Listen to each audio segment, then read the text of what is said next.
Minecraft is the most milked game in existence, and that's not even an exaggeration. From the game selling over 300 million copies, to its influence on an entire generation growing up, to its recognizability and merchandise. And if you've somehow never heard of Minecraft or have ever played this game before, then I'm assuming that you're either A grown man over the age of 40, or B, someone who lives under a rock. And I know that all of you watching this video are neither of those. So to see a Minecraft movie finally released in theaters after over 10 years of its initial announcement kind of made me excited. And okay, aside from the fact that this trailer made us all collectively gag at the CGI and art style, and how the initial casting for this movie was a bit questionable. Hey, what's up? It's me, Jack Black. I am building rocks and shit. I still had hope that maybe somehow, through all the memery and fucking flint and steel, chicken jockey bullshit this movie throws at me, it would still somewhat be good. And I was proven wrong. Kinda. Look, alright, this movie delivers on everything it advertised. When you've got Jason Momoa and Jack Black as the main leads in this movie, spouting off the most quotable lines in this 3D realistic texture pack looking environment, the movie is sure as hell going to be entertaining. But also at the same time, I can't help but feel like if you've seen every trailer from this movie, you can basically imagine the whole thing. They make it abhorrently clear that this is not the serious kind of movie that tries to actually tell a good story and be different. No. This is a Minecraft movie, for God's sake. It's basically one gigantic $150 million shitpost. Warner Bros definitely knew that their target demographic of young children would just eat anything up they'd release as long as it was somewhat related to Minecraft, and so they kind of just phoned in the story and focused on making the most Illumination-esque Minecraft movie possible. But that's not to say that this movie is that soulless though. Jack Black high-key low-key saved this movie. This man literally just plays as himself in the movie, and all he does is say the most Jack Black lines and do the most Jack Black things, like 69ing Jason Momoa on an Elytra. And speaking of Jason Momoa, his character is this washed-up video game champion from the 80s, and you can tell that him and Jack Black were given the worst script to make do with, but they somehow give so much effort in the acting anyway. Like, I just love their characters, man. The rest of the main leads were meh. This kid actor was kind of bad at acting, not gonna lie, but I mean, he got Technoblade in the movie, so gotta give him props for that. And then we also got Emma Myers and this random ass house realtor girl who were just absolutely forgettable. Funnily enough, the Minecraft world actually kind of looked good, even though the mobs in this movie looked so cursed. My only real complaint is that for some reason the movie just adds random items that don't even exist in Minecraft, like the blue cube portal thing, and also this kid literally just crafts a gun. Like, hello? What mod pack is this supposed to be? But aside from this movie being an absolute meme, it's also been a trend to go into theaters to watch this movie with a bunch of friends and screaming very loudly and wasting food when the chicken jockey appears on screen. But my experience with this movie was just super underwhelming because barely anyone cheered for any of these pivotal scenes when I went, aside from me and my friends. Chicken jockey! Also, one of my friends literally showed up dressed as Steve in the movie, and it was kind of funny. I'm gonna say all the lines, man. I am Steve. You guys gotta clap. Coming in hot.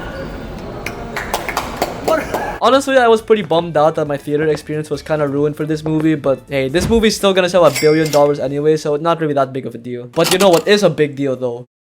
Your browser. This video is sponsored by Opera yet again. I tried to promote Opera last video in a calm and demure way. Well, this time I'm gonna scream at you. Allow me to speedrun to you why you should get Opera. Opera has many customizable themes. It also has tab islands and tab traces that are on the screen right now. Look at it, it's right there. Tab islands and tab traces. It also has split screen, which is once again on the screen right now. It also has this built-in music player which can pop out to play your favorite songs. If you press Ctrl and slash, it brings out this built-in AI tool called Aria that can generate images. Here is what it generated when I told it to generate Steve portrayed by Jack Black. And did I mention? Opera is 100% free. So please get it. Please get it, man. Just please get it. Let's talk plot. So right off the bat, the movie starts with Jack Black explaining how as a child he always yearned for the mines. So then he went off mining and found the Tesseract from Captain America, which opens this blue nether portal, sending him to the beautiful CGI green screen world of the Minecraft movie. And then the next few minutes are kind of just him explaining how the Minecraft world works. I don't know why this movie even tries to make sense of anything in Minecraft world, because I feel like if you paid to watch the Minecraft movie, you would have also played Minecraft before. But anyway, so then Jack Black Steve uses his flint and steel and goes off into the nether, where he gets captured by the big bad piglet woman villain called Malgosha, who tries to steal his Tesseract to open the nether into the real world and cause world domination. But then Steve gives his dog the Tesseract, and then the dog brings it into the real world. Alright, well that's a way to start the movie. I honestly don't like how they made the Minecraft world to be this undiscovered land that nobody knows anything about yet. It would have made a lot more sense if they just had Minecraft be an already existing game in this world and then Jack Black just gets sucked into it or something. Because since the audience is presumably seeing Minecraft for the first time, it leads to Jack Black having to loudly shout random ass Minecraft terms like the nether and crack crafting table. But I mean, it's all good. I still love Jack Black. Anyway, so now we cut into the real world where we first find our main characters. This kid named Henry and his sister Natalie, who just moved into a new town. There's also this house realtor who is also one of the main leads for some reason. Henry then stumbles upon this game shop owned by none other than Garrett the garbage man Garrison, who's basically just this parody of Billy Mitchell. There's this scene where Garrett goes to a storage auction where he crashes out because he gets scammed and... oh my god, is that DanTDM? This dude's riding him! Anywho, this is how Garrett ends up with the Tesseract. Henry then starts his first day of school and for some reason decides to build a jetpack, which ends up crashing into this factory and blowing up a whole statue. I swear I am not making any of this stuff up, this actually happens. And so Henry calls in Garrett as his fake parent to take him back to the video game store, and this is when they finally discover the Tesseract, which leads them to the blue nether portal. Natalie and the realtor girl also show up somehow, and bang! Now everyone is in the Minecraft overworld. The next 15 minutes of this movie are pretty much just glorified Minecraft funny moments with the whole gang basically struggling to fend off against mobs. And then at the very last second, Jack Black shows up and saves everyone. From here, they venture off into this nearby village where Jack Black sings about a lava chicken or whatever, and then the pigments show up and attack them. Steve, Garrett, and Henry get cornered on this cliffside, but then Steve just pulls some elytras out of his ass, and this leads to this epic elytra chase scene where Garrett and Steve just kind of touch tips and narrowly escape the pigments. No, don't make it gay. After they escape, Steve explains to Garrett and Henry that the whole backstory behind Malgosha was that she was basically laughed at for bombing her performance at Nether's Got Talent, and so she became this villain who hates creativity and wants to destroy the overworld. Side tangent, but I just find it so funny how ridiculous this backstory is. Like, this whole Pigman villain's canon event is just that she got bullied at some talent show and now she wants to fucking destroy the world. Anyway, so Steve, Garrett, and Henry enter the mines, where they get chased down by this huge hoglin monster. And they do this trope where all the lights go out and then it comes back on and they're just surrounded by creepers. It was actually kind of funny. They then finally make it to the Woodland Mansion. Henry sneaks upstairs to try and retrieve the Earth Crystal, which is supposed to send them back to the overworld. And Steve and Garrett get captured by the pillagers and get put into the Vindicator Fight Club. And yes, this is the infamous scene where Garrett has to face off against the legendary Chicken Jockey. But then Henry, Garrett, and Steve eventually escape. Unfortunately for them, Malgosha shows up, steals the Earth Crystal, and then deploys TNT to blow up the bridge. Steve then yells out his legendary line, "Slime Cube," and then proceeds to jump on a slime cube. And then it is here that Garrett, the garbage man Garrison, makes his heroic gesture and sacrifices himself so that Henry and Steve could escape. When this happened in the theater, I was genuinely thinking to myself, damn. There is no way he's actually dead from that. Fast forward a bit and everyone just reunites in this mushroom house that they built. Malgosha also leads her crowd of pigments through the portal using the crystal. And then Jack Black goes, "First we mine, then we craft.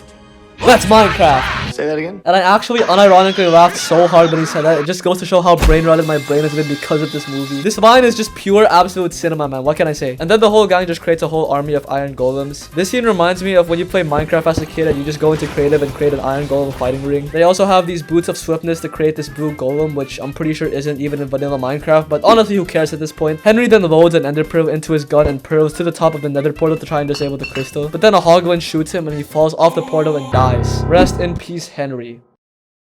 Except no, because he didn't actually fucking die, and instead gets saved by Garrett, who was somehow still alive. I knew it! So then Henry and Garrett ride on this ghast and use it to shoot down the portal, which causes the sun to reappear, zombifying and killing all the piglins. Malgosha also has this funny bit where she just keeps trying to stab Steve with a knife and it just never works for some reason. They then relight the overworld portal and go back into the real world, where it is revealed that they turned Minecraft into an arcade game called Block City Battles and not Minecraft for some reason. I don't even know. Steve also goes back to the real world and then they have this epic dance party ending. The end. All jokes aside, this ending song was actually kind of fire. Oh yeah, and throughout this whole movie there was this side plot with Jennifer Coolidge's character dating this nitwit villager who somehow got into the real world. I'm not kidding when I say that this side plot genuinely makes this movie so much better because these scenes were so goddamn funny. Also, there's a post-credit scene of Steve going back to his house and meeting Alex. Wait, Alex. Oh my god, guys, Minecraft 2 confirmed! All in all, the Minecraft movie kind of disappointed me. I have no idea why I went into this with the mindset of thinking that this was about to be some hidden gem masterpiece shitpost movie kind of like Shrek or something. But no, this whole story and plot is basically the same quality as something like Pixels of all movies, which this film, funnily enough, did remind me a lot of. But if you went into this movie just expecting to laugh at the funny brain rot and memes with your buddies, then it's definitely a 10 out of 10. Sure, the movie isn't good by any means, but you can't watch this and just not have the greatest time of your life. In my opinion though, this villain was kind of underwhelming. Like, she's alright, but I don't really find her that memorable, especially because of how generic her motive is of conquering the world. And I also feel like this movie could have benefited from having an equally goofy and over-the-top villain to match the goofy main characters. Like, I kind of get how the whole Nether plot was taken straight from Minecraft Legends, but this movie had so many cool opportunities for villains that would have been way more interesting, like the Wither or Herobrine. Even the Ender Dragon would have been sick, but for some reason they never even mentioned the end at all in this movie. I also really hate how this movie did not try at all with their message of creativity. It's kind of hinted at in like 1 or 2 lines where the main characters are all arguing and then Henry says something along the lines of, "Oh, maybe I belong in Minecraft because then I can be creative." But they never expand on his arc at all, and it makes me so pissed. Like, they could have went in a similar direction as the Lego movie with its whole message about creativity and how Minecraft could be used as a medium for art, but instead they kind of just sidelined this whole message in favor of making the movie what is essentially an optimized clip farm from Minecraft memes. And I feel like it is a bit sad that this legendary game that raised a whole generation of people didn't get a proper movie. But one thing that we should consider is that this is just a Minecraft movie. So fingers crossed we get some animated Minecraft movie in the near future that's on the same level as Spider-Verse or something. And sure, you could say that this movie wasn't good at all, that it kind of just tarnished the Minecraft name. I get you. But at the same time, this movie does such a good job at being so fun to watch unironically, and sometimes that's all you really need for a good video game movie. Like, you gotta put enjoyment over quality to really get the artistic intent of the Minecraft movie here. So in conclusion, if you're sad that the Minecraft movie starring Jack Black didn't meet your standards of being a cinematic masterpiece, which it definitely is, then just wait for the Skibbity Toilet movie. La la la lava, chicken, crispy and juicy. Now you're having a snack. Ooh, super spicy. It's a lava attack. Chicken jockey.